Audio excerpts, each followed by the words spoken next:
Vladimir Putin will touch down in Japan on Thursday for talks with the country's Prime Minister Shinzo Abe. The planned visit's been grabbing plenty of attention in the media amid claims that Washington has been pressuring Tokyo to stop the meeting taking place. RT's Daniel Hawkins reports from the Japanese capital.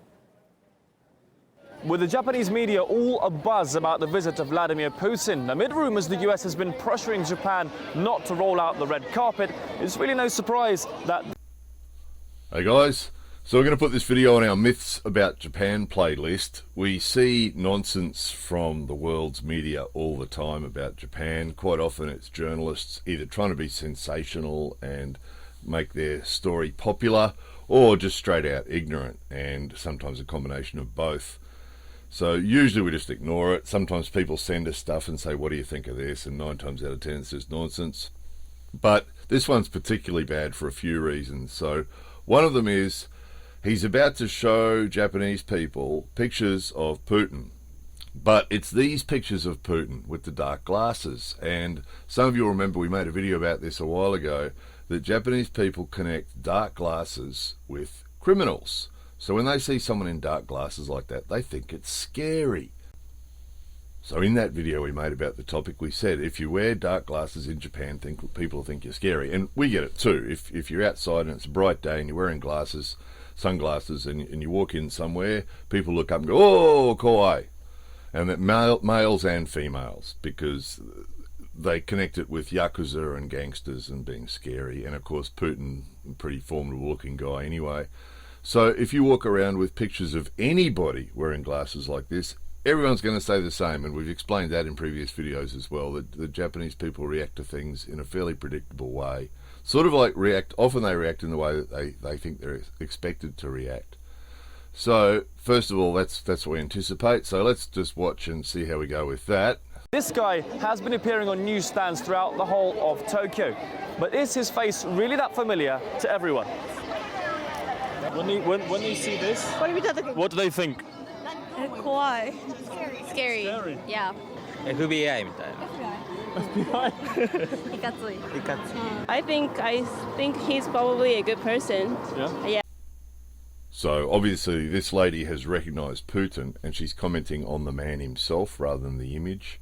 And she's saying what most Japanese people would say. Most Japanese people aren't terribly interested in politics at all, but Putin's attitude towards Japan's always been fairly conciliatory, and he said some really conciliatory things recently about some islands that are disputed between Russia and Japan. So I think it's fair to say most Japanese people aren't in the slightest threatened by Russia or Putin and have no problem with him at all.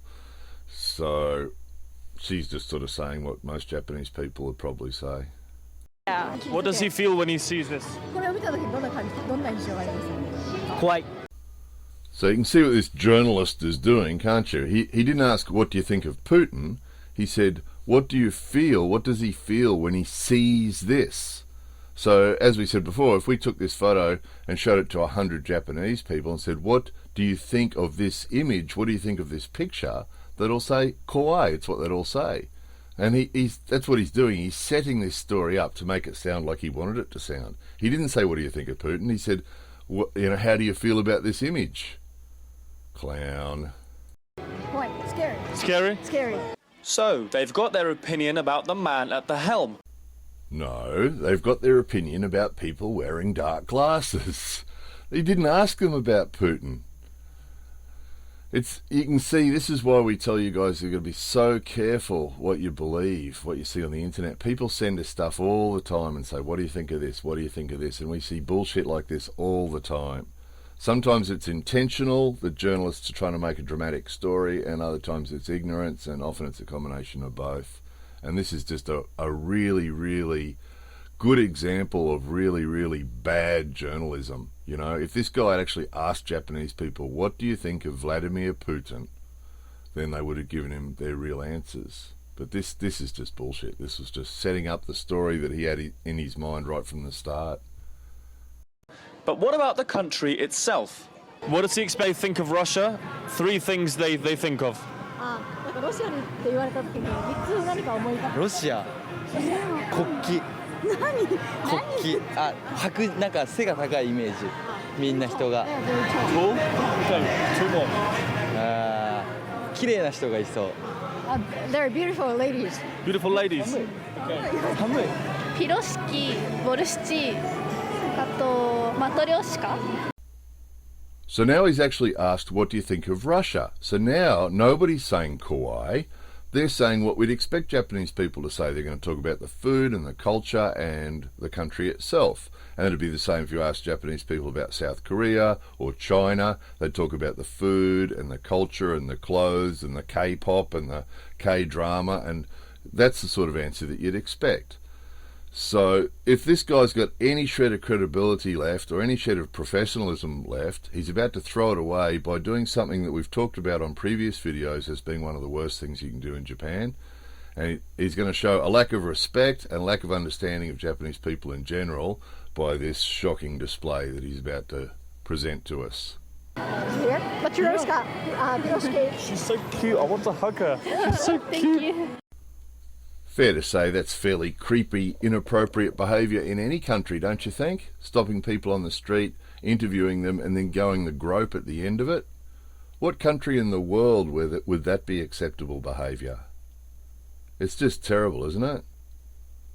Anyway, this is the reason why, guys, when you see stuff on the internet about Japan, quite often it's come from dickheads like this one.